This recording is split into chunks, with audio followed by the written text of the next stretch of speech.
This podcast is a member of the Voices of Wrestling Podcasting Network. Visit voicesofwrestling.com to hear the rest of our great podcasts, as well as show reviews, columns, opinions, and updates across the world of wrestling.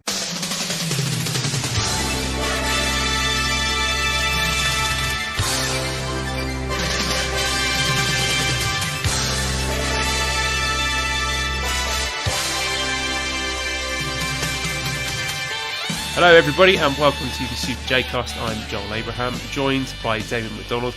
We've got a scandal on our hands this week because I've just found out that Damon has been lying about being a New Japan fan for the last 33 years. He's never watched a minute of the product. He's been blagging it from day one. So unfortunately, he's been fired from the Super J-Cast. Oh. Damon, what do you have to say for yourself? I don't know what brought all this about. I don't understand what's going on here. I'm being accused. And I would like to know where you got this information from. Sean Ross Sapp told me. Okay. Well, why would he say something mean like that? I feel that this is a reference that's flown over your head, Damon. Oh, it has. I'm not all caught up. But, see, I don't know. I get confused. First of all, I get and podcasting and all that. But yeah. Look, let me just say that there's a little spot in my heart that's I don't necessarily. How do I? I don't give a fuck. I could count on one hand people that really get under my fucking skin, and make me enraged. Let me just things. I'm biting my tongue. And I'm trying not to, but I'm a little happy. I'm a little happy with this one because let's just say that little stabs were taken at me personally, and look at where you are now.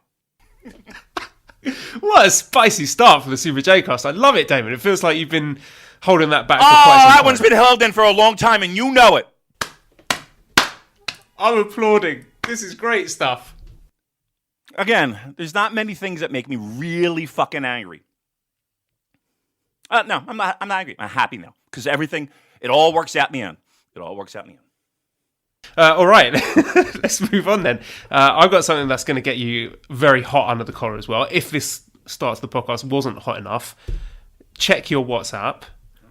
There's going to be a little treat heading your way. If the internet over here will allow me to send it. It's the 70th birthday of China over here, so big celebrations and lots of internet problems. But there you go. I think it's just sent now, so all right, have a look at that. Tell me what you can see. Oh my goodness gracious.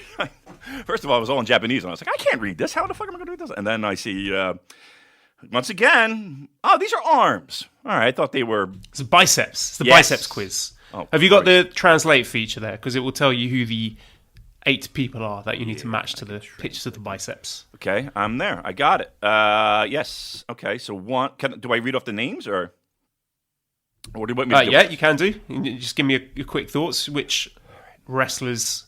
Oh, those are the names that could be. Which number? Oh, I got you now. Yes. Okay. Yeah. One, I'm going to say is Tanahashi on this list? I'm going to say one is Tanahashi. I'm going to say 2 is Honma. Very tan. Do you want me to tell you as you go along? Yeah, why not? Well, okay, you've got the 8 people that could be there. So it's the 8 people are Sanada, Nakanishi, Ibushi, Okada, Uemura. I think this is supposed to be Yota Tsuji, Tanahashi, and Jay White. So those are the 8 people featured. So a little clue for you there. All right, so 1, I'm still sticking with Tanahashi. 2, I'm still sticking with Honma, even though he's not on the list. So he's got to be somebody else. 1 is not Tanahashi either, but there you go. You think 2 is Okada? I've got the answers here. I know who it is. This is actually tougher than I thought. Jay White. I'm looking for Jay White. That's got to be the easy one, right? 5 is Jay White, right? 5's got to be Jay White. Although I'm looking for long, wet hair. All right, so 1 Tanahashi, 2, I'm going to go, I don't know. I'll say Okada. 3, Sanada. 4,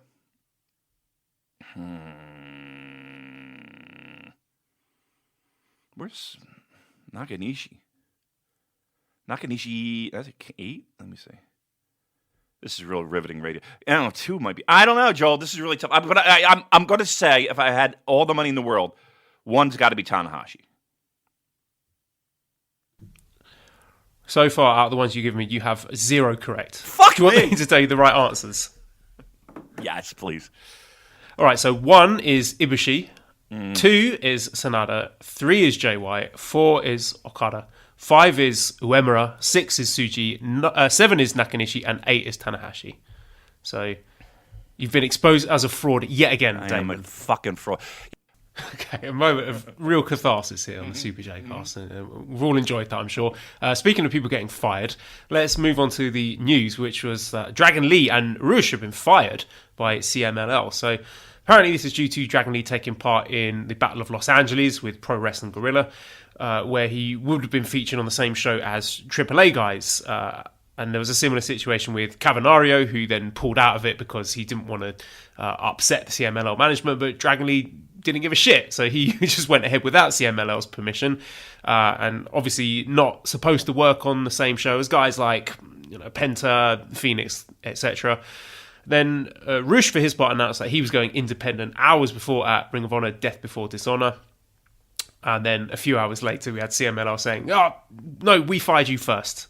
And from what I understand, CMLL are paying wrestlers less who work international dates. But for these wrestlers, it's pretty easy for them to find work outside CMLL without them having to take a cut, without CMLL taking a cut of that money. So there's been a lot of unrest in CMLL following the passing of owner Paco Alonso. From what I hear, the locker room is pretty unhappy.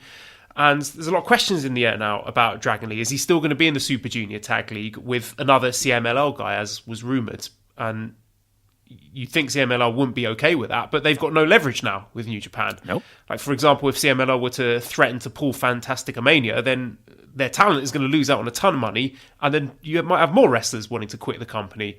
Dragon Lee will have to change his name, most likely, because CMLL own the rights to that. But from what I hear, this is just the tip of the iceberg. There was an excellent podcast done on thecubsfan.com, the Lucha Blog special podcast, which I definitely recommend checking that out. They did 40 minutes breaking down the whole situation. So a lot of questions about this, Damon. DNMT from Discord says, this is a question from Dean. He says he met Damon at the New York show right before the delay started. What are your guys' thoughts on this whole CMLL scenario?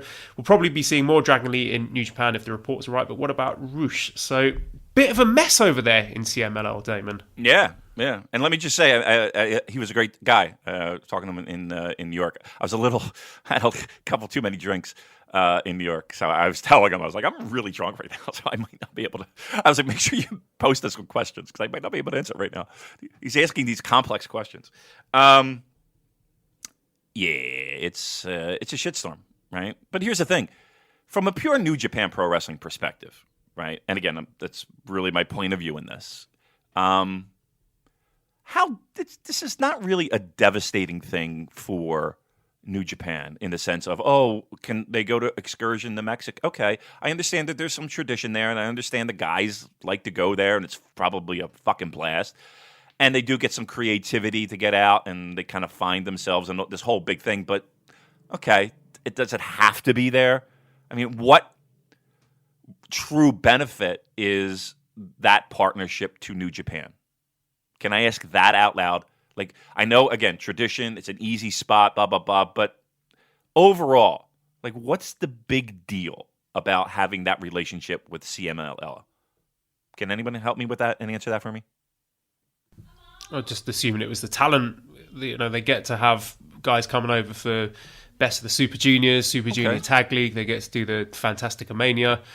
Just the same as it was with ROH. That's what we were told earlier in the year, that basically the main benefit of that relationship was the talent exchange. But even in spite of that, we've seen New Japan just basically phasing out that relationship and making their own way in the state. So maybe the CMLL relationship is going to go the same way. What I would say, I mean, there's a lot of people who've come at this from the angle that, now New Japan finally they can work with AEW because that CMLL piece has been taken off the table, which is just spectacularly wrong on many, many levels. So don't hold your breath for that to be happening.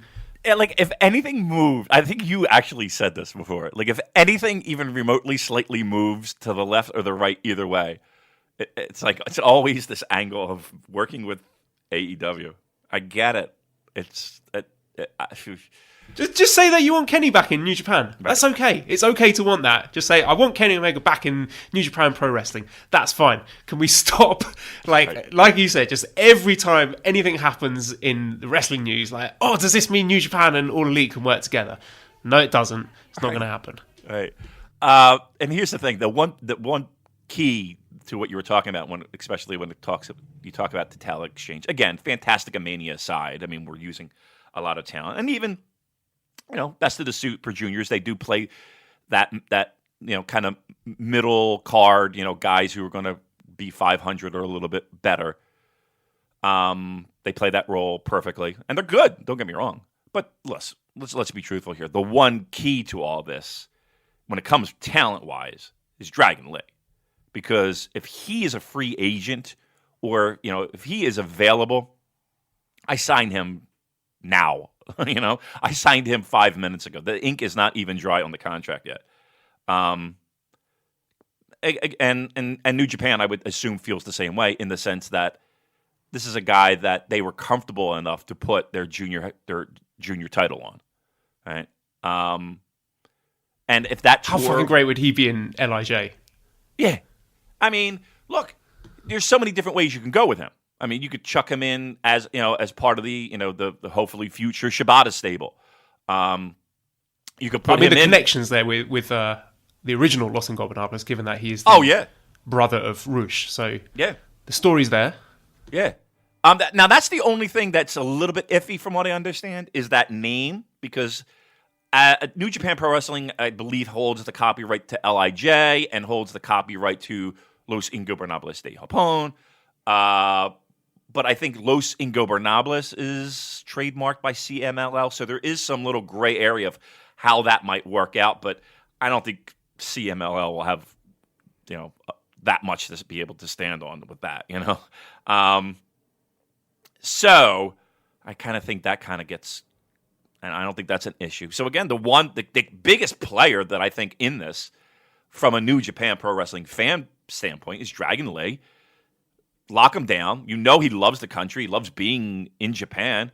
Hey, if he's down, lock him down for a 2-year deal, and away you go, right? And instantly, your junior division becomes that much more interesting, with the possibility of Hiromu coming back, right? With that, with still Will, with even possibilities with like guys that are on, in the middle, that gray area, that your Shingo I'm looking at specifically. Yeah, there's a lot of possibilities out there.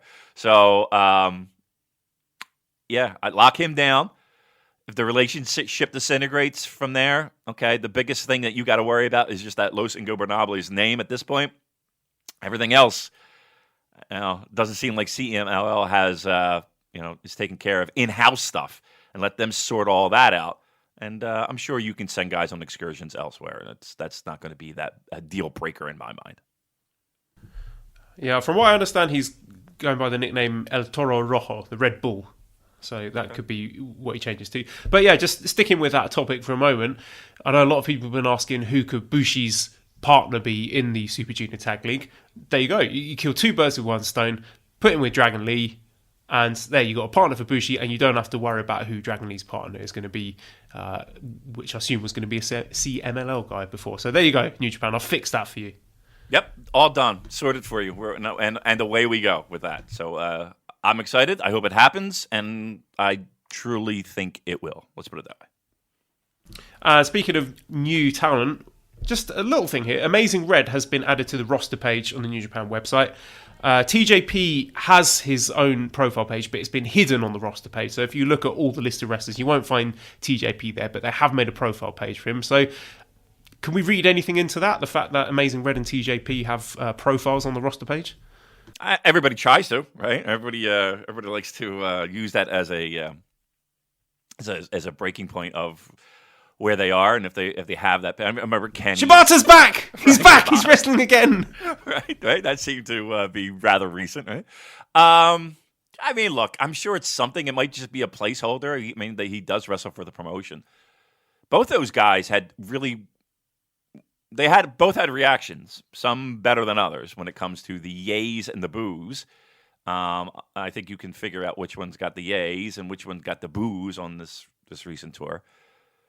And I think Amazing Red was a highlight of the tour. TJP did well in the ring, but he was not well received by none of the locations. He got a nice round of boos coming up in each city. But do you think he'd be a good acquisition, though? I mean, given the fact that he's a solid wrestler, I think he's pretty good in the ring. He might be a dickhead in real life, but maybe we can dust off my old segment that. What was it? Joel brings out the political leanings of wrestlers and calls them dickheads when he disagrees. But putting that to one side, I think TJP would be a good addition to the roster. Put him in, I don't know, Bullet Club, Super whatever. Lean into the heel stuff where he is going to get booed. Make the most of that, and I think he'd be a good acquisition. Yeah, talent-wise, I think he's very good. Yeah, I mean, look, I mean, it's a slippery slope, right? I don't know if necessarily that like in 2019 being a real true heel, aside from say Jay White, at least from a North American perspective, the biggest heels seem to be people who people have turned on in real life, right? Again, it's really just about what the company and how they're comfortable working with and pushing that, knowing full well that that's why he's getting booed, right? He's getting booed because people don't like him outside of the ring and some of the things that maybe he has said or done. And that, again, I feel like that's a little bit of a slippery slope. I mean, to me, a company can make decisions on who they hire and who they don't hire based off of that. Absolutely, 100%. And I think that they have every right to do that. On the flip side, again, he is a pro wrestler in the sense that he is very talented and very, very could fit in very well, I think, and help the promotion. So again, it's really that. And if people don't buy tickets, hey, that's really the true indicator. It's not the booze, right? It's when people don't buy, and it's when people don't, spend money on a ticket. That's really when the company feels it. And I hate to be this guy and say this, but that's really going to be the common denominator.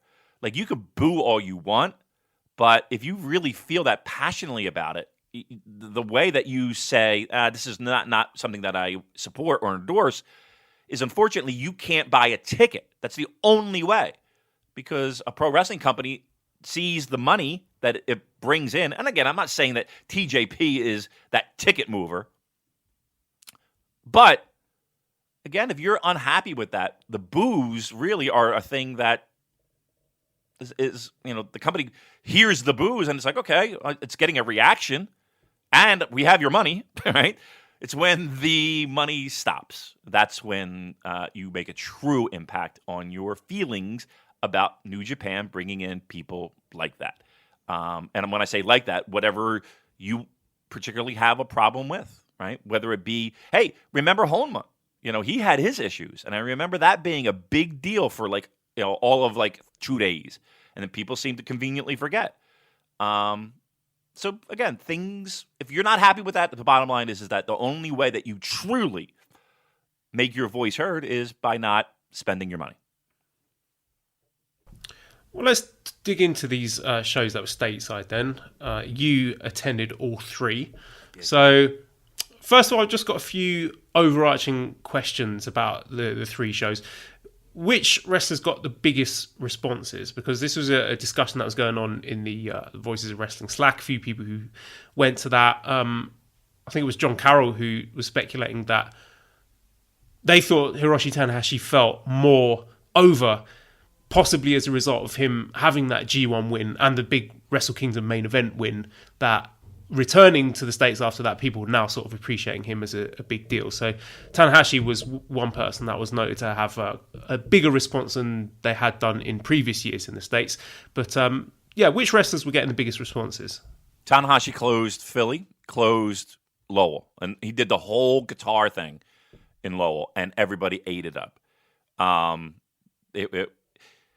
No, I think the people that were there, I don't necessarily think it was, he has a brighter spotlight. I think they knew who they were seeing as being one of three top guys in New Japan Pro Wrestling, consistently throughout the years that they've watched on television and the marquee spotlight matches that he's been in. So I think a lot of that was respect, and a lot of that was, hey, look, for that, I kept hearing, especially in Lowell, was, oh my God, I can't believe that this company is here, right? You know, this is not a place that anyone really expected them to run a true to life New Japan Pro Wrestling event. Tanahashi, absolutely. Naito, absolutely, loudest pops. Okada in New York and Lowell, absolutely. I'm trying to think of people that might be outside. Everybody was over, right? There was nobody that was like, ugh. You know what I mean? Like from Young Lions to Goto. Listen, even Yoshihashi was getting cheered. He was Sonata. Even in Philly, Sonata was very loud. No one came out lukewarm, Joel. That's what made it really fun. Lance Archer, people loved. But the loudest, I'd have to go Naito, Tanahashi, Okada, when he wasn't in Philly. And I guess like my wild dark horse might be Sonata overall. I mean, he got loud cheers. And what about merchandise? What did you notice from looking around at the sort of T-shirts you were seeing in the crowds? Because typically in these stateside New Japan shows, we have seen a lot of Bullet Club T-shirts. Is it mainly Bullet Club as it was before? Again, John made the point that they noticed fewer Bullet Club fans than, for example, ROH shows, lots of LIJ shirts, lots of general New Japan shirts, that maybe the remaining New Japan hardcore fans love guys like Okada, Naito, Tanahashi, and are falling in line maybe more with the Japanese fans' tastes, that most of the Bullet Club shirt wearers might have migrated to AEW. So did you notice anything merchandise-wise of the sort of T-shirts people were wearing? If that's a barometer, I mean, listen, you had your share of Bullet Club T-shirts, and we say that in a way that, I mean, you know what we're trying to get at, right? I'm not going to go so far as to say fair weather, right? Because there were Bullet Club T-shirt wearers, right? That, I don't know, you kind of could tell that, look, if you, I hate people who would do this, but, you took up a side, name me 5 Bullet Club members. Well, guess what? I really feel like those people could be like, oh, yeah, no problem. And, and probably throw out like a Hikaleo just for a fucking rib just to shove it in your face. A week ago, Damon, I was waxing lyrical about how much I love Jay White, so I'm not denigrating Bullet Club fans at all here. It was just an observation about T-shirts. Right. Look, plenty of Switchblade, right? T-shirts, plenty of LIJ stuff, right? But it was a mix. I mean, you would see somebody walking, down, you're getting a beer, and you see somebody with a Goto shirt, or you see somebody with a Taguchi T-shirt. So it was a whole big mix. You had plenty of Ibushi stuff. I think overall, your LIJ merch, your Bullet Club merch, you saw a lot. I would probably say those two were probably the most. Maybe followed by, boy, I mean, there's probably just a million third place. You saw everybody represented. I mean, old and new. I mean, you saw older T-shirts, older style T-shirts. I saw somebody wearing a Nakanishi T-shirt. So you had a big mix. So I thought the crowds were great overall, all 3 nights.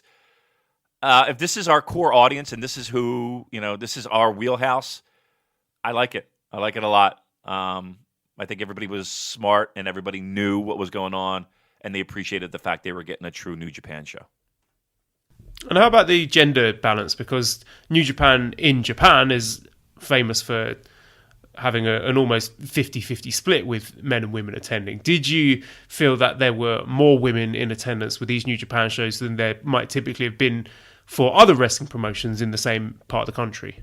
100%. I really do. And I think that is a great thing. Seriously, it's unbelievably refreshing. Again, I always tell the story of 80s and 90s pro wrestling where, man, you couldn't bring your girlfriend to these shows. Man, you just couldn't. Or somebody that you were dating, and they're not really a wrestling fan, you would drag them there, and it would just be like, I'm not getting laid tonight. Right? This is going to be an uphill battle. But I've met, so many people that, and here's the thing too. Here's really where the difference is. I'll tell you flat out. I met girls bringing their boyfriends for the first time, right? To me, that is a true indicator of how New Japan has helped turn the corner in this. Where I meet the boyfriend at the first pro wrestling event. And that never would happen. I would not say it was 50-50. But Joel, for this weekend, look, to me, a person who's gone to plenty of pro wrestling shows,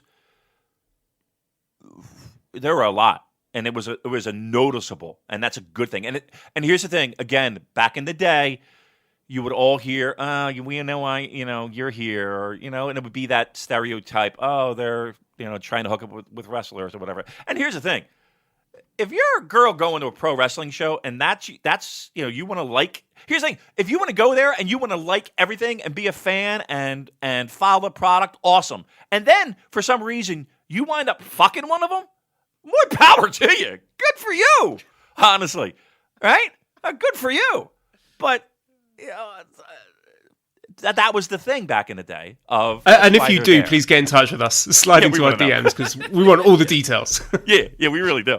But with that said, that was the thing. That's why they were there. But that's not the case anymore. They're fans, and they know the product. And I'm talking like that's a revelation and that's a surprise. But it's not necessarily a surprise. It's just refreshing. You know what I mean? Like, it's just refreshing. It's really, look. If I'm New Japan, I gotta be honest with you, I'm sitting there saying, hey, your money is just as green as anybody else. There's no reason why. So I'm 100% for it.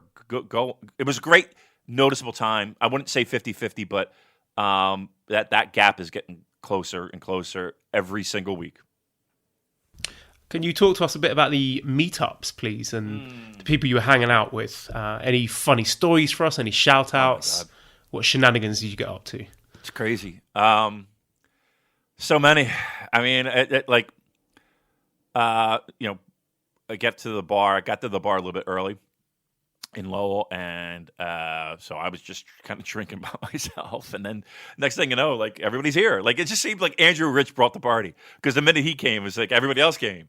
Matt, I talked to up there in Boston, a great guy. And then this guy Dallas comes up. And he's talking about how great the show is and how much he appreciates it. And it was just, you just get a lot of that, and it's, you just appreciate it so much. I'm sitting in my office right now, and people are eventually going to listen to this, and that's just a crazy thing to me. So to have people come up and talk about that. New York was awesome. John Carroll did a great job. I kept telling him, the problem was when I got there. So I drove down from Boston that night and then shot right down straight to New York. Estevan, the great Estevan, was the guy who hooked me up with the ticket the night before. He's like, I got an extra, I can't make it. Here you go. So big shout out to him for hooking me up to get in. But John Carroll did a great job. We went to this place, Pioneers, but the problem was I get in there and no beer whatsoever, Joel. All their taps were down, like the nitrous or whatever, however, the CO2, whatever it is, all down. So I'm just starting out with 3 Jack and Cokes. And now I'm like, oh, fuck. Here we go. So I'm doing the old, you did a great job, John. This is all you, man. And then Dallas came down with his girlfriend, who was adorable, by the way. I mean, all right, look. she's stunning, Joel. I gotta what apps. I'm sorry, this is embarrassing, and I don't mean to share pictures online, but I gotta send you this, Joel. How just what a cute couple. Like I kept saying, I was like, you two are unbelievable. And this was her first pro wrestling show, from what I understand, or maybe a second, since they were dating. Let's see here. I gotta get here. 1 second, Joel. Coming soon. Let's send that away. There we are. But so nice, right? Both of them were great. Philly was tremendous. Toll Man Joe was rocking. The owners told me that it was the most profitable Sunday afternoon, non-Eagles Sunday afternoon that they've had in months. So we had a lot of people. Everybody was having a great time, and then we get to the show. So again, Andrew, Rich, great. Matt, great. I shared an Uber with a dude. I forget his name, but he was funny as fuck. My God, there's so many. Again, Dallas and his girlfriend. Oh my God, there's so many. Peter, this guy's Peter, who was at one of the meetups. A nice guy. Can I read out the post he put in the Discord? Yeah. I don't want to embarrass you, but I do want to read it out because. Well, I started. I started off with a madman rant, Joel. So why not? I know. I want to say this is important to juxtapose the vitriolic bile you were spewing at the beginning of this episode with this message from Peter. So he says, even if it's not read, I need to post this. Hope it gets passed on because it's important. I went to the Philly New Japan show. I almost didn't go to the meetup because I'm terribly shy when I first meet people, and the thought of going to the show alone filled me with anxiety. My girlfriend told me I should go, so I did. I met Damon and I told him I was shy. He then took it upon himself to sit and talk with me, show me pics of different wrestling events he's gone to. He even bought me my first Guinness. He introduced me to real hero Eric. I felt so much more comfortable and like I was going to the show with friends. No matter what happens, I won't forget this. Damon is a stand-up guy. Thank you for helping me enjoy my first New Japan show. Yeah, that's pretty nice, wasn't it? He was a good guy, and yeah, I mean, look, because here's the thing: don't think that like I'm not sitting in my car, 15 minutes before I got to get into this thing, thinking, if I just say I'm sick and just not show up, who's gonna care? Yeah, me too. I'm exactly the same. I'm terrified of parties, terrified of meeting new people, and I'm sure we're not alone in that. So, if you are one of us, don't be scared. We're nice. We're all in it together. Yeah, that's exactly it, right? Don't think I'm fucking Superman, like ready. That's So, and I let him know that. I was like, I the hardest part was walking through the doors, right? It always is. But then you get there, and again, I've been in that situation where you're kind of just the dude sitting at the table, and you're having a good time and all, but you kind of want to be led to the pool a little bit. You're not ready to take off your shirt and jump in the pool. You might want to dip your toes in, right? And you're good from afar, but maybe you want to get a little bit closer in. And I noticed that because I'm that guy. Trust me, I've been there many times. So to have someone, I feel, to kind of ease into the pool is helpful, right? It kind of helps that process. So yeah, that meant a lot to me. That post, that was really, really cool. And I'm glad the girlfriend was able to talk to him in a way that he could connect with. Right? Here's the thing. I'm so happy he had somebody that got him in the car and said, "You know what, dude, go. Trust me." And then he had enough trust in her to be like, "Okay, I'm gonna go." And then pulling in the lot, taking a deep breath and being like, okay, let's fucking do this. And opening the door was the hardest thing. So yeah, just to spend some time. He's a fun guy and he had his first Guinness, right? So that meant more to me than just about anything the entire weekend. So I'm glad. And a lot of people come up when we're in Tokyo and do that. And Tokyo is a hard thing. It's not an easy thing for people to do. It's not always about the money. It's about everything else that's involved in it, the mental to do that. And for some people, it's very difficult. So yeah, I mean, if you're one of those people that are going to Tokyo, by all means, Joel and I are, we welcome you with open arms. So if you're on the fence, join in. It's lots of fun. And I try to do that. And sometimes it's hard because you're pulled in 5 different directions and you're trying to make everyone do that, and it's exhausting. But at the end of the day, I'm fucking exhausted. But like that post makes it all worth it. So awesome job, everyone. It was a great weekend. And I'm sorry if I didn't mention you by name, but if we talked, you made a connection with me. So thumbs up all the way. Now, I haven't seen all of these shows. I saw the one that was televised. I saw the Hammerstein show, but the others I'm going to be leaning on you for. So, how do you want to do this, Damon? Should we discuss them show by show? Yeah, I think we can do that. So, let's start with the show that was on Friday in the Lowell Memorial Auditorium. I don't know if you want to go match by match or you want to just talk about the key matches or overall thoughts. This was the show where the top 2 matches, we had the IWGP Tag Team Championship match with Tangaloa Tamatonga defeating Sho and Yo in 60 minutes 43. Main event, 6-man tag with Tanahashi, Ibushi, Okada defeating Naito, Evil, Sanada. So how do you want to approach this, Damon? Well, I can give you some top-level thoughts, and then as we go along, I'll be able to pick apart each show and the things that I vividly remember. I don't think every intricate detail needs to be discussed, but to me, the first show on paper sounded the sexiest, and I think the first show delivered above New York and Philly, right, from a show perspective. I really enjoyed it. I think nothing was earth-shattering. I don't think you got to go run out and get a bootleg copy of this and see this immediately. But I thought everything was good, at least good. A couple things were really good. And some things, while it wasn't, I wouldn't go so far as to say a disappointment. I thought it could be better. I thought the tag match, it turned into a style of GOD match that, you kind of didn't want, in the sense of you're kind of hoping for that sprint. And it's second, it's a semi-main event. They're going to give it a little bit more time. But the more time I feel like you give GOD, the more opportunity you have to find the weaknesses. And this was kind of one of those.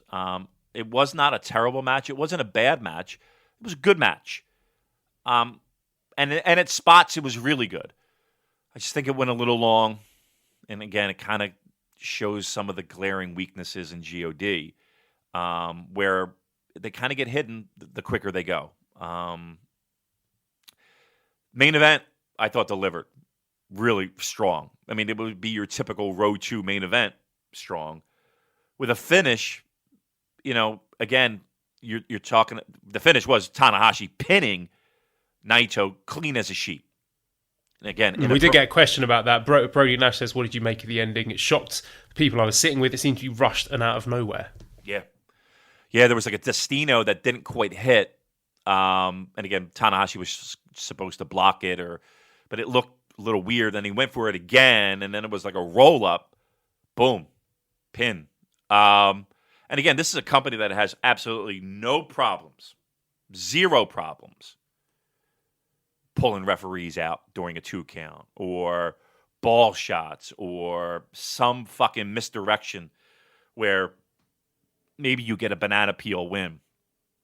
This was clean. And yeah, there were people that were like, again, maybe you didn't necessarily, if you do the math, you can't pin Evil now, you can't pin Sonata now, you can't pin Ibushi. Or there are things that, down the road you can't fucking do because of down the road. But boy, oh boy, it did shock a lot of people. It did shock a lot of people that it was done in that fashion. And it felt like LIJ were like, pew, out the door. They did like 1, 2, 3, whoop, out, and then Tanahashi did his whole guitar thing. So that was probably the biggest shock for me of the weekend, was just the emphaticness. Again, it wasn't a high fly flow, mind you, but man, it just felt like, wow, they just did that. And again, I'm not going to go so far as to say a burial, but I was like, wow, he clean as a sheet. 1, 2, 3. I would like also your thoughts on the 4th match, which was Jado and Chase Owens defeating Robert Gibson and Ricky Morton. What was that like? It was cool. I'm not going to lie. It was cool. As a guy who grew up and going to shows and having Rock and Roll's headline many times, Midnights, Arn and Tully, Nikita and Ivan.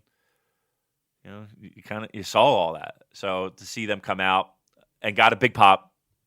They came out to Rock and Roll is King, the ELO song that they came out to back in the day, which was nice. I'm sure it'll be edited. Copyright issues. It was nice, you know, and they looked good. I mean, they got to be, I don't even know how old they are right now, but they got to be pushing at least mid-50s, I would think, right? You figure Ricky Morton's been wrestling since late 70s. And even when he was doing Rock and Roll Express gimmick, you know, you're trying to, it's kind of like the Kota Ibushi thing where everybody thinks he's 20. Ricky Morton at the time when he was doing Rock and Roll was probably in his 30s, early 30s. So he wasn't a spring chicken. But it was good.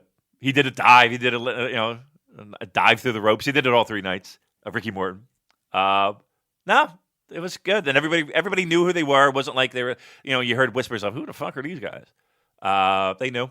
Everybody knew. So I thought they were stars all 3 nights. You got your triple drop kick in New York, right? You got your triple drop kick in New York with Tanahashi. And then they closed Philly.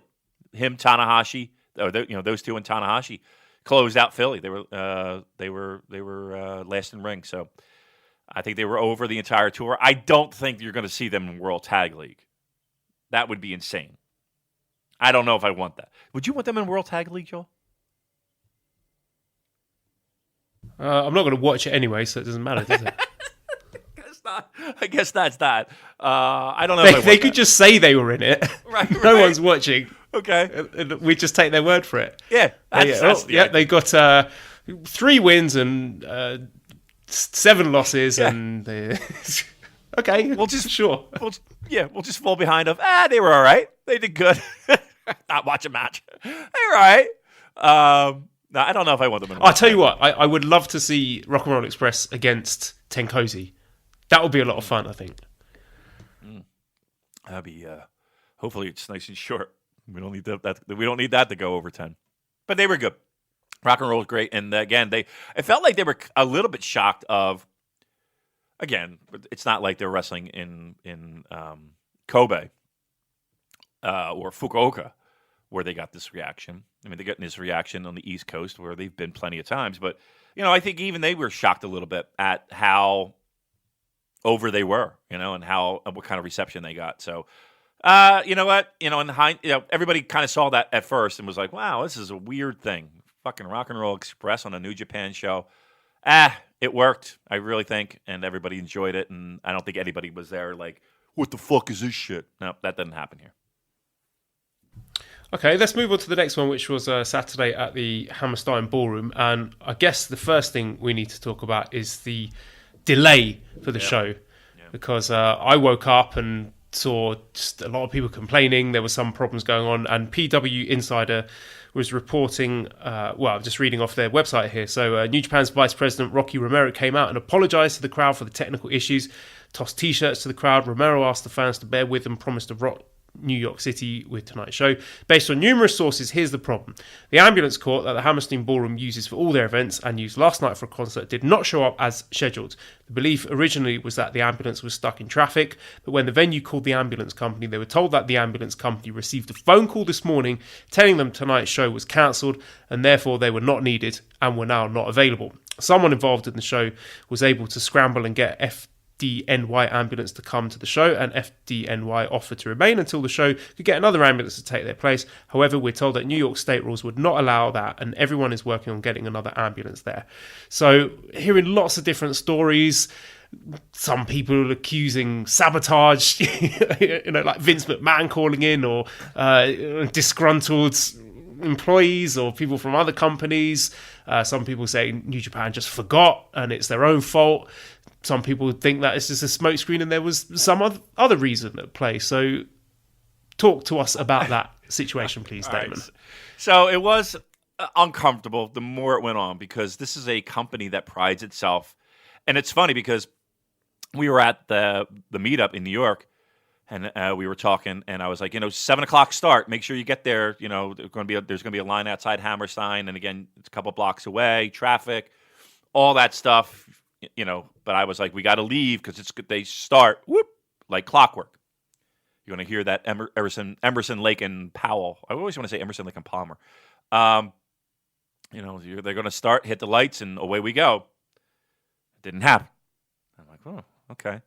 Maybe they're accounting for the traditionally late New York crowd. And they weren't. They kept going and going, and people were kind of squirming in their seats and shit. So I'm like, well, what the fuck?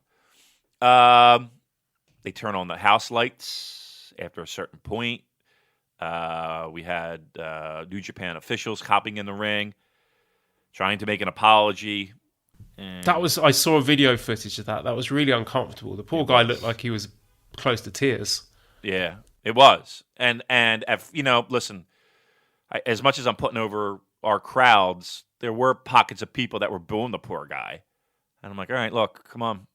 Not now. I know you're a New Yorker, right? I know we're quick with the boos, but hold off on this one. And then Rocky got in, tried to save the day. Rocky Romero, again, tried to save the day with getting on the mic and getting the crowd. Come on, stay behind us, stay here. We're dealing with this. Here's a couple free T-shirts we're going to check out in the crowd, but trying to just kind of hang in there. So then I went downstairs. I was up top. I went downstairs. I was like, all right, let me see.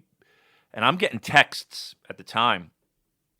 And I was talking to some people as I went downstairs. And I went up to where their production place was. Because it was being told nothing was really talked about when it came about ambulance. What was being talked in-house was production. They kept saying production. Like they're not saying anything about any type of delay. Everything's used as production issues. So I was like, all right, well, let's go fucking find out. Let's do a little investigative reporting. So I go down there, and there were some people behind the barricades, and I grabbed one of them, and I was like, the delay, is it ambulance or production? And production. I was like, okay. And then I go, is this? And maybe it was, it was loud. I will say this. I was like, is this show going to happen? And I got a shake of the head, no. And I was like, really? And he goes, no, might not. I was like, wow. So I'm like, all right. So then that's why and again, I didn't tweet this out. I didn't even, mention. I just mentioned it to people, a couple people in our Slack. I said, I don't think this show is going to happen. So we waited and waited. And probably 5 minutes after I sent out that Discord message to a couple people, the house lights went down. And I looked. I was standing next to a guy who listens to our show. And he's like, I've never been so happy to hear you wrong.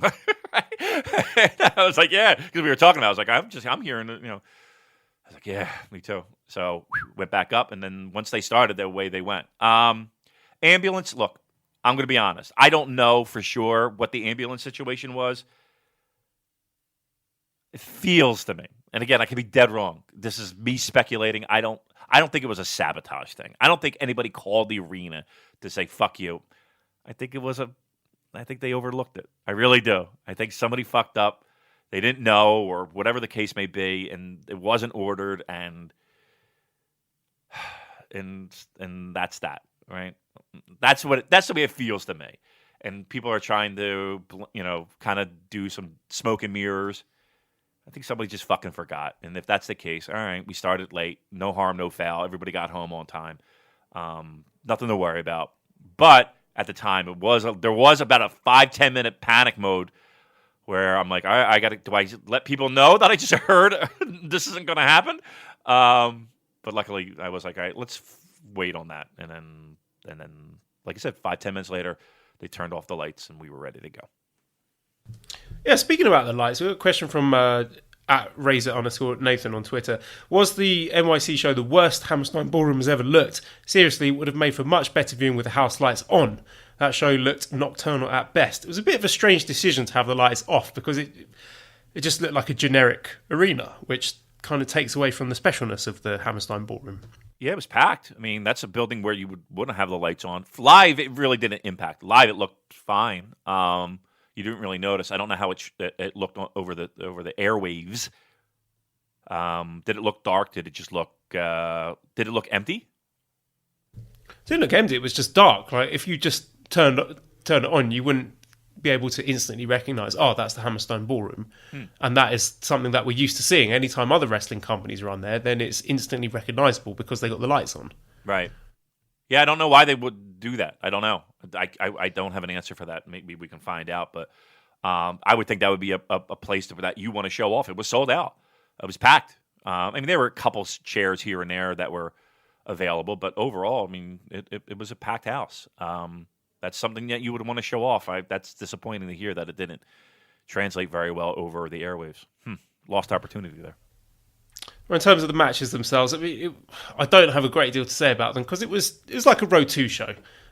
So you stop me if you've got any hot takes about any of the following. TJP defeating Ren Narita, Lance Archer defeating Carl Fredericks, Mikey Nichols and Juice Robinson defeating Alex Coughlin and Clark Connors, Shoyo and Rocky losing to Jado, Tangela and Tamatonga. So those 4 matches, anything jump out at you? I liked Lance and Carl.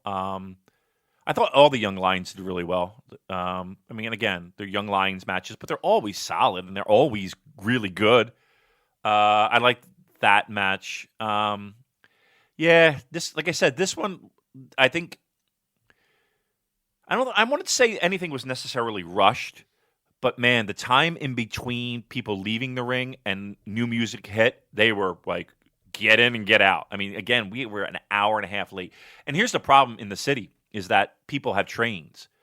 You know, like 11 o'clock, 12 o'clock is the last train that you can get on a lot of these lines getting to, say, like Jersey, right, if you were taking the train. So, there was concern that, you're starting an hour and a half late. So, to me, they weren't super rushed, but they felt like they were quick. And maybe if some of those were given just a smidge more time, it would have been better. Nothing stunk, but nothing was outstandingly great. It was road to work rate going on in New York City. We have a question about Lance Archer. Atom A says, where does New Japan go with Lance Archer from here? He seems over in every building and is incredibly fun to watch. Personally, if Juice regains the US title, I think Juice versus Archer could make for an excellent feud. Thoughts? That's one thing that did occur to me, Damon, as we were watching the Destruction shows in Japan, that there was no Lance Archer at all. And I was hoping that they might have leveraged the momentum that he got after the G1 into a meaningful feud, even just a little mid-card thing. But we didn't get that. So what do you think about the prospects of Lance Archer moving forward? I'll tell you what. They had him out at tables, right? Selling autographs, selling pictures. There's something that's changed in him in the past 3 years. And it's like post-back surgery, Lance Archer. Something has improved in him. And I don't know if that's just he's been in this business forever. He's been in this business a long time. There's something that's changed in him, and I don't know if that's a confidence or again,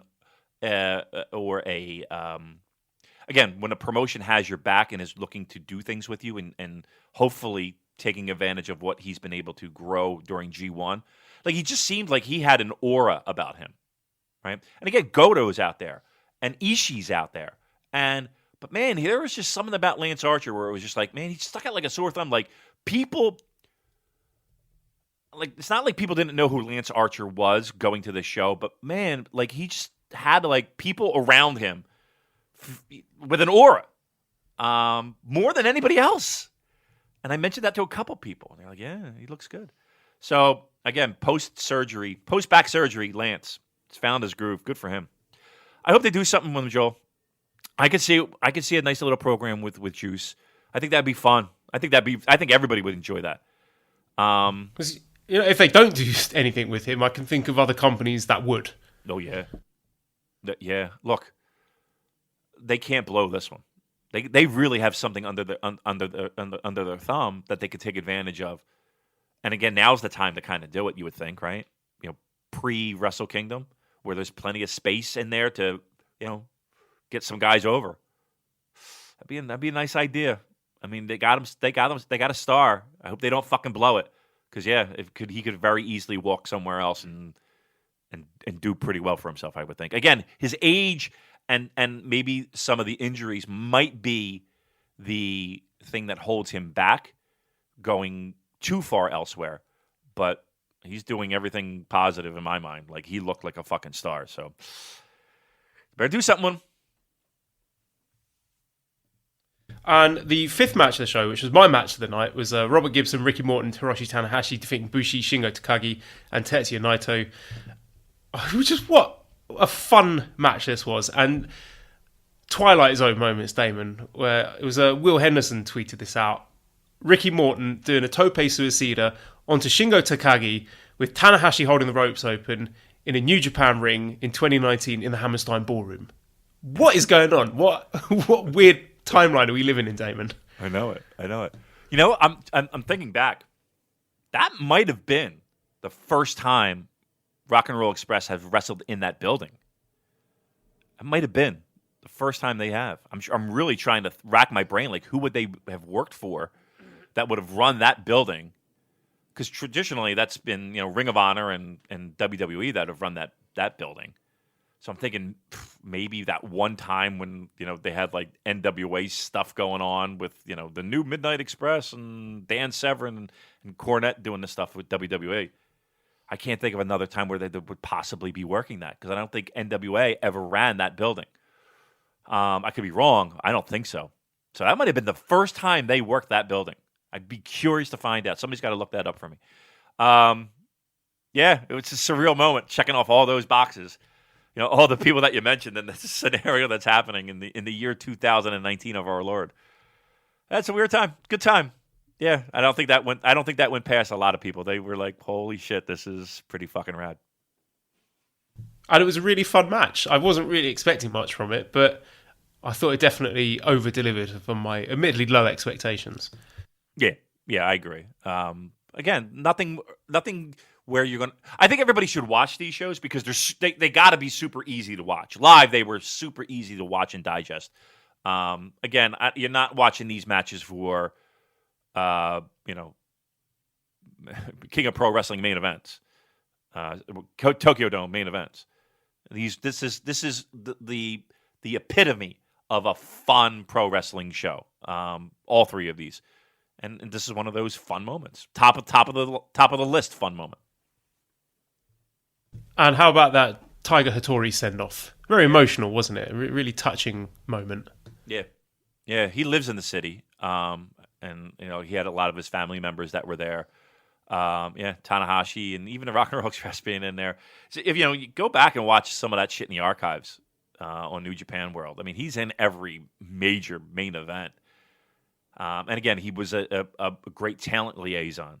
And made sure that he was key and responsible for a lot of guys getting work over there, and then kind of making sure that the transition was smooth of getting them over there and getting them what they need and all that shit. So, yeah, he's more than just a guy doing a 3 count in the ring.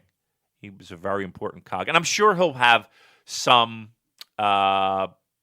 connection as well. I mean, I don't think that ends, but yeah, in ring. You could tell it meant a lot to him, and sure it should. I mean, why wouldn't it? The guy's been doing this for a trillion years, and a lot of matches, and a lot of big time matches, and a lot of big time spotlight matches.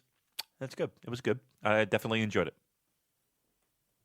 There was a 6-man tag with Amazing Red, Ishii, and Goto defeating Gedo, Chase Owens, Jay White, which was notable for me for Ishii just no-selling the curtain. Just walking out next to it. I don't know if you guys noticed that as well, but I thought that was a very funny moment. I don't have anything else to say about that match. You got any hot takes on that? To me, I'm going to be truthful. Like those Bullet Club 6-mans, Jay White, Gedo, they did not do a lot for me.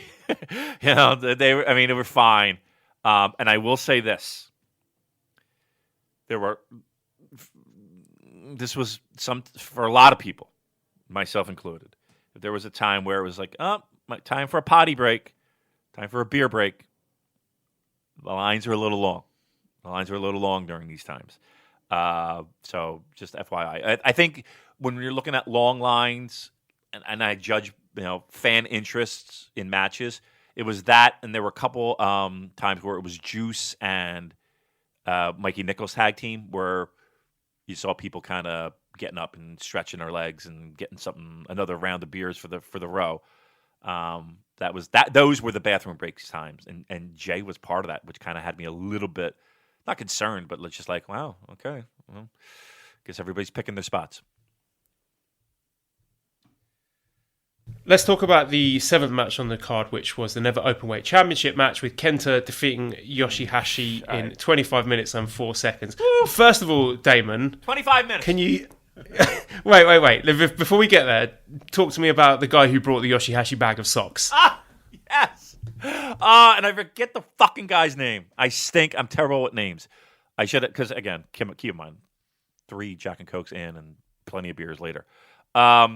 But yeah, he comes up and he had it was a clear bag and he had Yoshihashi's face in it, and it was a bag of fucking socks. And I was like, this is the greatest moment in my life ever. You did awesome. So please, if you're listening, hit us up. We'll give you full credit. We'll retweet. We'll give you full props. But it was great. It actually made me laugh because it wasn't mean-spirited. It was just so goofy hilarious that somebody took the time to make the Yoshihashi bag of socks. It was great. Unlike great. I mean, this was okay, but seriously, did we get anybody mentioning this match as being great, Joel, in our... Okay, I'm glad you said that, because just before we started recording, I saw a tweet, I think it was from Joe, the Voices of Wrestling. Kenta's performance versus Yoshihashi was masterclass pro wrestling, manipulating a crowd that initially wanted to cheer him with his pacing, facials, mannerisms, and executions. It was his best bell-to-bell New Japan work, and it's odd that some said the crowd wasn't engaged. All the more impressive that he did this against Bag of Socks Yoshihashi, who nobody on earth, but for sure NYC, gives a single flying fuck about. That the match rocked. Wow. Rocked. Huh. I was drunk and didn't think it was rocked. You know, what was the live reaction to it? The people sitting around you, were people excited for it? Was it noisy? What did you think? No, I got to be honest with you. I saw people on their phones. Around me, I saw more phones during this match than I saw during any other time inside Hammerstein. Like, not, I got to get up and get some pictures phone. I'm like, let me check my Twitter fucking feed. Let me check out Tinder, see if I got any fucking matches. I saw more of that. Wow, rocks. Look, I will say this. I think Kenta has done the most out of a situation that could very possibly and easily have been, this isn't working out, right? This could very easily do that. He's made the most of it. And yeah, I think that was an absolutely great job by him in getting the crowd to not like him. Okay. So I see what the point was here, that let's say, for example, Kenta had gone out and had just like beaten the shit out of Yoshihashi, kicked the hell out of him, pinned him in 5 minutes, then people are going to end up cheering for Kenta, right? So I understand it from that point of view. Yeah. But was the match interesting, exciting, compelling, dramatic? No, it was boring. Yes. It was not, yeah. I mean, again, and some of that might have to do with people not buying Yoshihashi winning a fucking title here. I mean, no one in the building, even people that support Yoshihashi, I mean, they knew in their heart of hearts. And look, I don't even want to kid anyone here. There were people rooting for Yoshihashi, like actively and proactively rooting for Yoshihashi. He had fans in the building. I'm not going to lie. And they weren't a million. It wasn't like half the building. I mean, there were pockets. But yeah, again, I mean, is getting a crowd to turn on you? That's an element of pro wrestling. I get it. Don't get me wrong. And people who do that and do that well, that's a good thing. But surely you're supposed to entertain the crowd. That's got to be the primary objective there, right? I mean, that's first and foremost. And getting them to boo. And here's the thing too. I really feel like people weren't there like to just like there's nobody that walked through that curtain that initially they didn't get cheered, right? Even Jay White, to a large degree, got cheers, right? People booed him because they're supposed to boo him, but he got cheered, and then eventually he did his heel shit, and people, knew the deal and booed. And I think people would have done the same with Kenta. First pop, yay! But then, oh, yeah, right. We got to boo, and then we're going to follow along. I mean, okay. Look, I'm just telling you what I saw live. I saw more people on their phones 10 minutes into this match than I did for any other match. So take it for what it's worth. John asked, what is the shelf life on people taking Kenta seriously? Since coming to New Japan, I feel he's been boring and a big disappointment. This is something we've been sitting on for a while, Damon, is this Kenta hate, particularly in Japan as well, because you might remember a couple of months ago there were some angry tweets from the Japanese fans really burying Kenta. They were not happy about him at all. And we talked to people in Japan and Japanese fans and their thoughts on how Kenta's gone down with the Japanese crowd. And a few points that came out of that was, first of all, when Kenta came in, he said, and I quote, "I'm going to show you Kenta's pro wrestling," with the implication being, let me show you how a real man wrestles, unlike you New Japan jobbers. And the comparison to Shingo, who's a guy who's coming in from another company to New Japan, he came in and joined LIJ, and his debut showed him off to be an absolute unit. And again, going back to Kenta, he's a guy who is very supercilious when he speaks, like he's arrogant, he's looking down his nose at people. Also, the legacy of Inokiism and that style compared to modern day New Japan and the likes of Ospreay, and his high-flying style. And there is an opinion gap there, and from people that we've spoken to, it's hard to grasp why from reading subtitles, but for native speakers, it's the tone of his voice. Kenta's quite cold, he's quite aloof, he's arrogant, compared to someone like Tanahashi, who's very warm and speaks in a humble way, he's kind. Just the way that Kenta speaks is turning a lot of people off. And we're getting Western fans who are not enamored by his wrestling style either. So what are your thoughts on Kenta? Well, I think there's more from a Western eyes perspective. Again, that would be me. I think a lot of people, unfortunately, as much as they claim that they didn't, they miss 2010, 2009 Kenta, right? They miss that, and that's there. You see the face, and you might not get that from a Japanese perspective. And again, it's hard for me to say, but from the feedback that we're talking about here,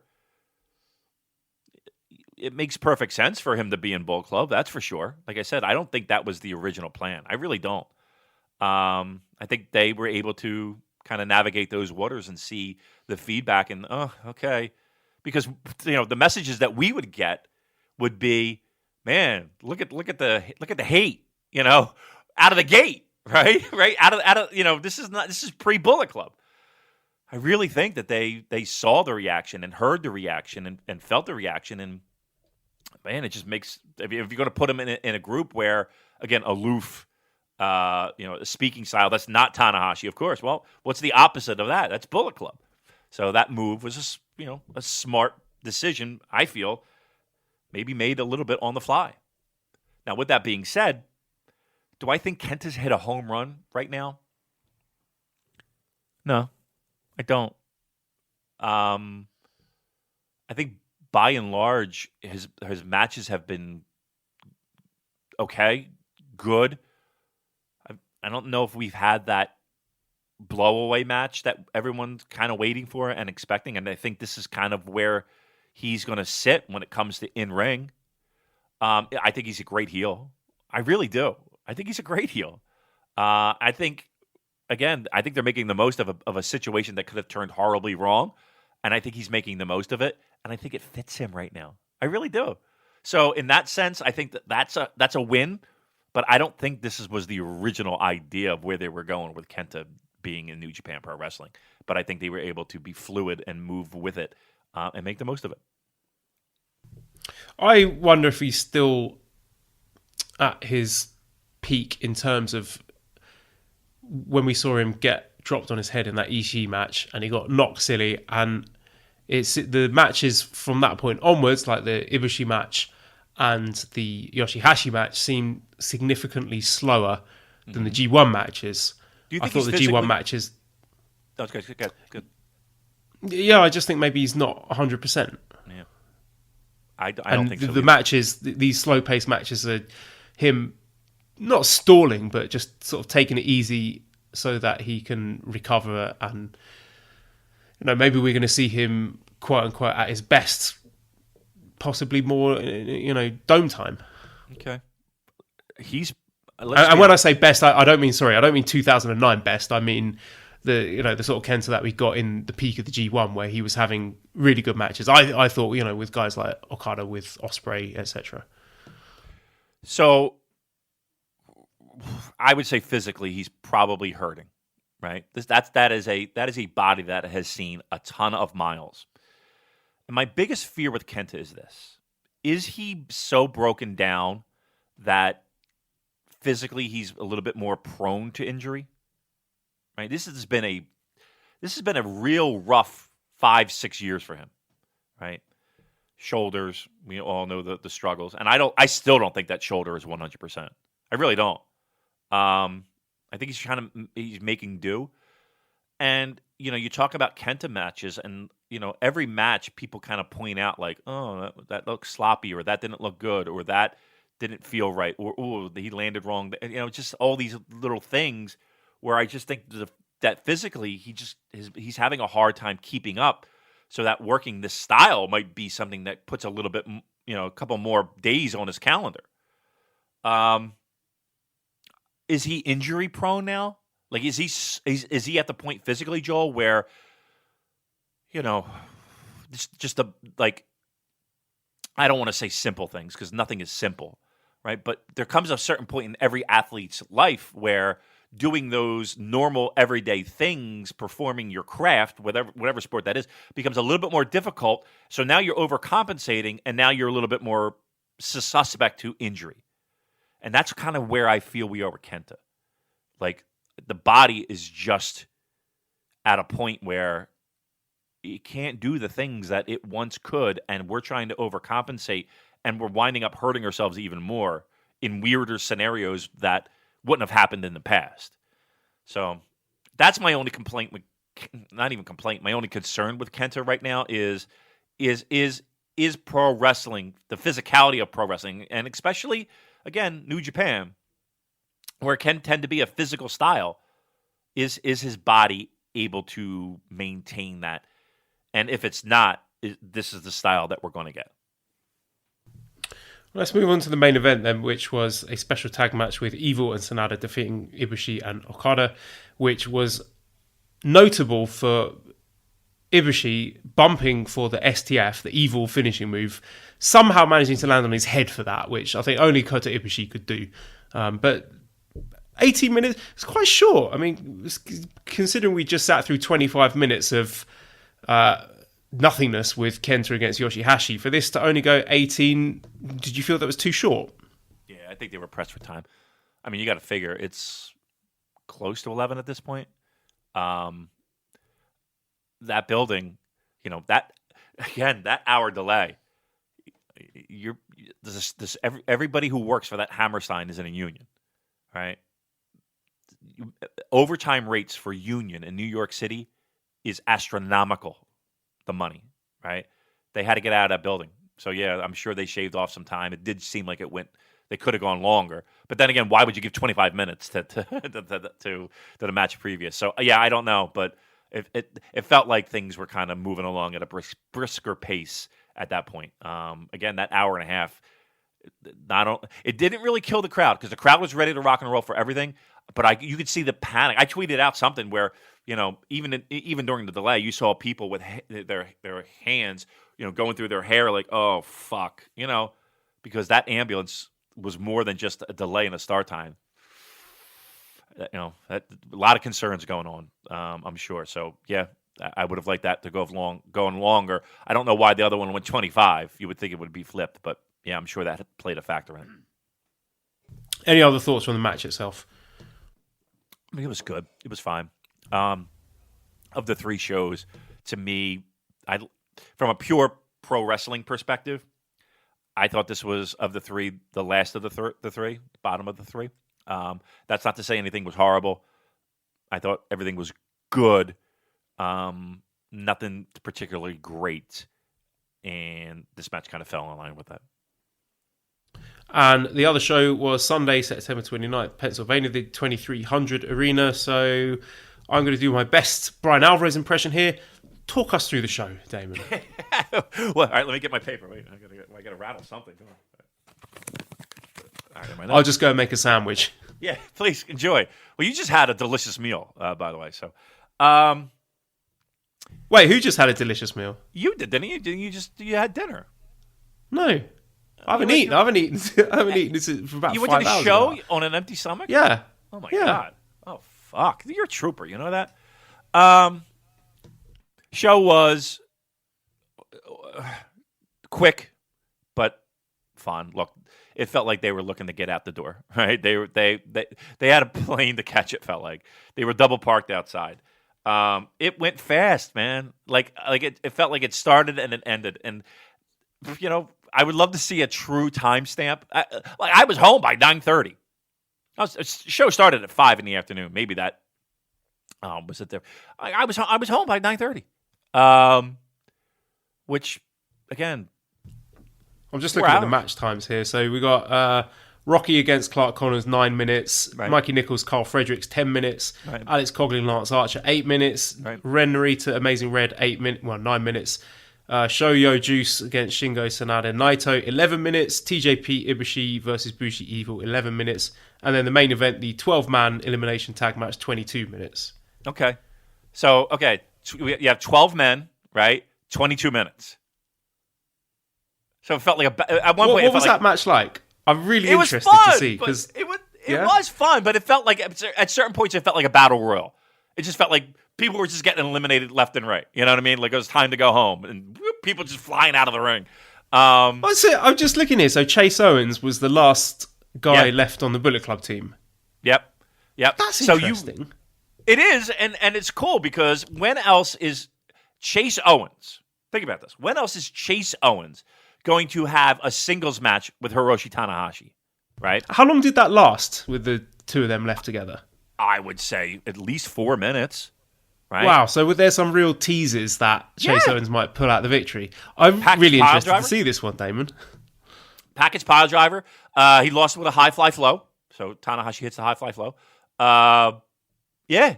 I mean, I would say maybe 3-4 minutes. They were in there for a little bit. You know what I mean? Like it wasn't just like in and be done and high fly flow. That's it. No, he and I even said I was sitting next to Eric and I was like, when is Chase Owens ever going to get this opportunity? He was like, just make me the last fucking guy. Of course I'm doing the job. Just give me a couple of minutes because when else is he ever going to do that? So that was Chase Owens had a pretty great weekend. He should be pointed out. He should be singled out. One, I mean, he gets to work with the guys who trained him in a big spot against first night. He gets to be in that multi-man. He had a fun weekend. He probably had one of his best pro wrestling weekends. Hopefully he'll look back on that. But yeah, he was him and Tanahashi were the last people in the ring. It went quick. Again, 12 people in the ring. So again, we got to get it down. 10 people out in 22 minutes. So do the math. You know what I mean? It's like every 2 minutes, there's somebody that's getting tossed for just nonsense reasons. Very, very few pinfalls, by the way.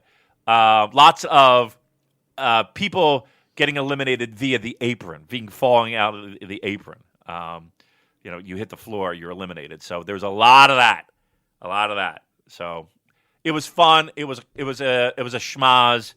It was a clusterfuck. I felt like the entrances took longer than the actual match, but it was fun. I'm not gonna lie, it was fun. But yeah, it felt like a battle royal at the fucking Spectrum, where people were just flying outside the ring at a certain time just to get out the door. Any other comments on any other matches or the show in general? Again, the meetup was great. The whole day was great. Everybody was fun. Packed house. Merch lines from here to Jabip. They had to do. I got to hear feedback on what was sold. I'll tell you what, that Philly shirt, that they had themed shirts each night. That Philly shirt was fire, Joel. It was fire. I don't know.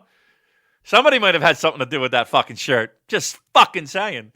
So I had to get one. So I had to fucking get one. But yeah, it's very good stuff. Again, they had to make a ton on merch because it felt like everybody was buying shit.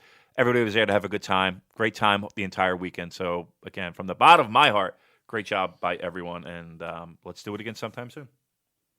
Swordfish00830 says, did the Philly show get screwed out of a possible great match with Okada? So Okada wasn't there. I mean, we're assuming he had some sort of sponsorship commitments in Japan and had to go back early. I mean, we haven't heard anything official, but that would just be my guess. Yeah, I mean, I would assume, and I don't know for sure, I would assume a lot of those people who worked the Philly show were probably then having to drive back up to Newark to then fly back home, right? So I doubt they did Philly International connecting flight out of Detroit, Houston, whatever, and then home. I would almost tend to believe that a lot of the people flew in to Newark originally, and then they're flying out of Newark home. So that's about an hour and a half drive from Philly. So, Okada probably flew right out of New York and was home by the time that show went on. So, yeah, it's disappointing, and a lot of people were disappointed with that, but it is what it is. He's been there a million times, though. I mean, I know the New Japan's got a ton of fans, but it's not like he hasn't been there like at least 5 times in the past 3 or 4 years. So he'll be back there, I'm sure. What else we got here? I was just going to ask you, Damon, give you a grade for these shows overall. I mean, has it changed your thoughts on the Western expansion, or is it solidified what you said last week? Yeah, I mean, look, these were Road 2 shows, right? My biggest fear is that you got to give people a reason to buy a ticket. Right now, sorry to interrupt. Let me frame this through a question from Mark. He says, "Would you rather New Japan continue these weekend glorified house show tours in the US, along with a show like MSG, or go back to 2017 and 2018, where they had 1 to 3 shows, but they all meant something?" I mean, personally, here's what it's been. So you had New Japan coming over. And again, they did the show with Jersey All Pro, and nobody was there, so I can't count that. I'm not counting those shows. So I'm counting like the Ring of Honor shows, the joint shows. So you had New Japan guys coming over, and it was like, okay, there's a lot of them, and this is the closest thing I'm going to get to a New Japan show for a lot of people. And then, you had the Long Beach shows and the Dallas shows, and you started to slowly start to make it feel like a real New Japan show. This was the first time that everything felt like a true-to-life New Japan show, top to bottom, right? So, again, it's been a very slow progression in that. You got to give people a reason to buy a ticket. And you can't just rest on, New Japan's in town. Oh, I got to see these guys, right? You can't. You need to give them a reason eventually, because you're going to wind up in a situation like you have in California where, again, maybe the cost is cheaper to rent the building, and again, you have the dojo and all that stuff, and you could still turn a profit in a very small building, but you're not growing at all. You're really not. You're not growing. I'd rather it be 2, 3 bigger shows in the U.S. as opposed to all these little pocket shows, because eventually those little pocket shows that, again, fun, don't get me wrong, good pro wrestling, fine, but you got to give people to invest and buy a ticket, and that requires sexy main events. Eventually, it just does, because you're not going to grow if you don't. So yeah, I'm in the boat of let's make these shows special, keep them to that range, and give them a reason to buy a ticket, as opposed to Hiroshi Tanahashi's back in town. Okay, great. What's the show look like? And that's hard to do from a Japanese perspective when you book 7, 8, 9 shows to be able to, and again, they don't book like that. And they're not going to, we didn't know these shows until 5 days before the actual show. That's going to be tough, right? I'd rather it be thought out well in advance, and we get a show special, as opposed to just, we're showing up in this town, come see us. And one last question on these shows from Eric, who says, apropos of Damon's 3-night stand, but still open-ended regardless of context, what wrestler were you lukewarm on until you saw them live and were like, oh, now I get it? So it could be about these 3 shows or just any show that you've been to live. Lance, when we talk about these shows, this is the first time I saw Lance in quite a while. I mean, since G1, right? He just had this presence. I don't know what it is. He's found that. Naito being over, I mean, that's not a surprise, but it's always pretty awesome to see how people just go fucking batshit over him. Shingo got a huge reaction too. There wasn't anybody where I was like, oh, now I get it. I mean, I get why people like guys that maybe I'm just a little lukewarm on, but yeah. I'll tell you what, Shingo's, well, I'll save it. I did a little bit on music on the mat with Andrew Rich the other night, and we were talking about Shingo's theme. And, Shingo's theme really wasn't one of those things that really I noticed. And even listening to it raw, just, on your computer, you're just like, okay, this is pretty dull. But then hearing it live, I was like, shit. So that might be the one thing. Hearing Shingo's theme live was like, ooh, okay, I'm down. Here we go. But everybody else, it was, everybody was excited to see everybody. So I can't really say Lance Archer. I'll go with. Answer the question. Yeah, I think this is something that I mentioned when we came back from New Year Dash, that Lance Archer is a guy that when you're in there, he really fills up the room, doesn't he? When he comes out, he's a larger than life guy, and it was just a real experience seeing him up close in the flesh. So I was wondering, was that just a Korakuen thing or a Lance Archer thing or a bit of both? And it sounds like it's a Lance thing. It is. Carl Fredericks looks good too. Live. Again, what a fucking good-looking dude that guy is. And a good wrestler too. But Lance might be the guy that he's got a presence, man. He really does. Right, and right now he feels like he could take off at any moment. So coming up this week, we have a few New Japan Road shows. I believe only one of them is going to be on New Japan World Live. That's the October 7th one at Korakuen Hall, which we did touch on last week. So we're getting opening match Uemura Kojima Tenzan versus Tsuji Nakanishi Nagata. And then that singles match that we talked about before, we're getting Hinari versus Shingo, which I'm looking forward to. Big chance for Hinari there to show us what he's made of. We've got Tiger Mask and Liger against Kanemaru and Suzuki. Shoyo Ishii Goto versus Jado Gedo, Ishimori and Yujiro. Bushi and Naito versus Doki and Taichi. We have Hiroshi Tanahashi 20th anniversary match 3 with Yoshihashi, Honma and Tanahashi versus Taguchi, Yano and Makabe. And then main event Ibushi and Okada versus Evil and Sanada. So are you going to be tuning in to that, Damon? Any matches that you think, I'm going to sign into New Japan World and watch this Korakuen Hall show? Well, again, Shingo Hinari, right? That's the one everybody has circled and penciled in. We're hoping that, again, we don't want people to get lapped, but this is a career-defining match. I said it last week. So I think everybody's super pumped up for that, and hopefully he will deliver. Again, you have a great opportunity with Shingo, so hopefully he takes the most of it. The tag matches, truth be told, I can't say that we're overly excited, right? That's a hell of a way to celebrate our 20th anniversary, right? Right? Those three. But I mean, we'll watch. I don't know if we're going to get any earth-shattering movements here. I think everybody's kind of ready to go and tuned in for King of Pro Wrestling coming up. All right, so let's just dip into a few questions until, full disclosure, I am on holiday. I'm in a hotel, a hostel in Chengdu, and Mali is out eating / shopping. So as soon as she comes back to the hotel room, then we need to pull the plug on this. So let's just do some questions before we reach that eventuality. Discord, Nicole says, doesn't a ZSJ Naito mini-boss match for this mythical tournament hurt ZSJ? Considering the relative position on the card of the other 3 mini-bosses, wouldn't Taichi be a better fit? I couldn't see it being either of those guys because Naito's got history with them.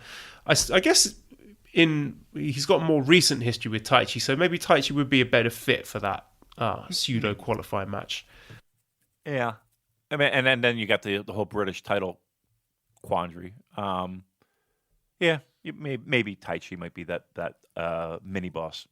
I mean, you could go either way.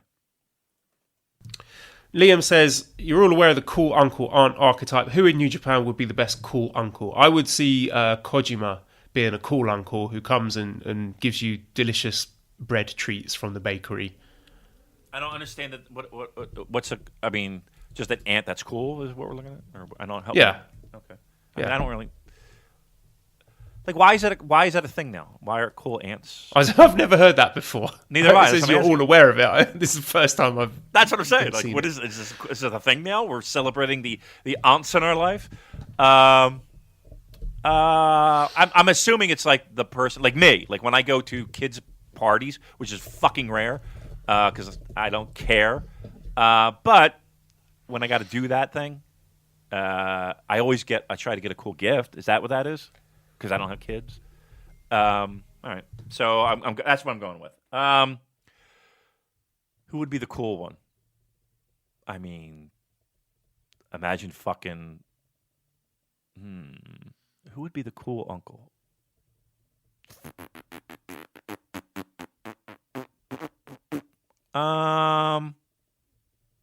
Probably Jay White. Right? Wouldn't Jay White be the cool, the brother of, all right, the cool, I don't know, I guess. He wouldn't be a very nice uncle. I couldn't see Jay White giving you nice presents. No, but he'd be fun, I think. I think he'd be the kind of guy that would, like, tease and shit, and I don't know. Maybe I'm missing the whole fucking concept. You kids got to understand I'm old, and I don't understand all this fucking hip stuff. All right, can I get another guess? I'll say... fucking, I don't know. Rocky Romero. Rocky Romero. Oh yeah. That's a good one. He come and give you T-shirts. Right, T-shirts. It looks like he's there to have fun. Good music. He would probably get you. All right, yeah, I'll go Rocky. Right, please can you open the Mr. Lariato tweet that I have just WhatsApped to you? And the accompanying question is from Xavier. He says, question for Damon. What would Damon have done if his friend was Ishii in this situation? He says, please watch both GIFs. Oh, I'm watching one gift. They're at a table, right? And my friend chased him with his underpants in her hands like she was doing a baby. Okay. Right. Then before I noticed, Ishii was all naked for some reason. He's laughing. All right. So they're like exposing this guy. I'm trying to read this one. Sorry. Other customer seats hosted. So he's naked in a restaurant with a bath tower and chased them after. Oh, wow. Nah. See, here's the thing. I'm not the guy that's like. I'm not gonna make a scene. Like I'm not a big scene guy. Like I'm not the guy that's gonna be like, oh, I'm gonna go run around with my pants down and in a restaurant. No, I'm really the opposite of that. I'm more like, let's just go in a fucking corner and have some laughs, but not. I don't want to disturb other people. That's my big thing. Like I'm not a big fan of disturbing other people that aren't in my group with my nonsense. Keep our nonsense here. I'm not gonna go fucking disturb other people just to get a laugh. In fact, that's one of the things that I really don't like when people do. I'm not a big fan of that. So I'm going to give a thumbs down to that social behavior and be respectful of other people. That is the best policy. Okay, I've got a disgruntled wife who's just entered the room. So that's it. We better pull the plug here before she says something that I'm going to regret. No. All right. In closing, please visit our Red Circle page, redcircle.com/shows/super-j-cast. If you want to throw a few bucks our way, it's very much appreciated. It helps fund these extravagant holidays that I go on. You can visit our Discords, which is great. You get to meet lots of cool people there. We've got celebrities from the wrestling Twitter world joining our Discord, and you can meet lots of friends and talk about lots of things: video games, food, sports, fancy sports, anime, whatever you like. We've got channels for everything there. You can buy one of our t-shirts, prowrestlingtees.com/. What the fuck is she doing in there? Making as moving much furniture noise as possible. Buy one of our t-shirts, prowrestlingtees.com/superjcast. Massive thanks to editor Dan. You can see his Twitter, lots of exciting things happening at Escape the Box UK. Subscribe to the Voices of Wrestling podcast network and check out Damon's latest episode of Music Off the Mat with wonderful Andrew T. Rich. I'm really excited about that one. Give us a 5-snake review on iTunes and some kind words. Please follow us on Twitter @TheSuperJcast. Thank you everyone for listening and goodbye.